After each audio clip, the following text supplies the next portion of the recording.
Pəhrizdəyəm, niyə ailədə şişkinəm deyə düşünürsünüz? Bəzən sağlam saydığımız qidalarla bağırsağımızı zədələyə bilirik. Bu gün sizə pəhrizdəykən tükətilən yanlış qidalar haqqında danışacağam.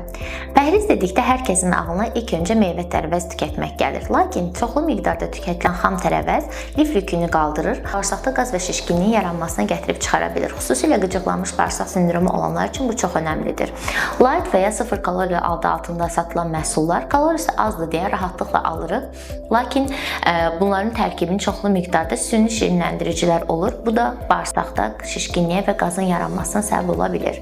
Glutensiz adı altında satılan qidalar. Glutensiz etiketi hər zaman təhlükəsiz demək deyil.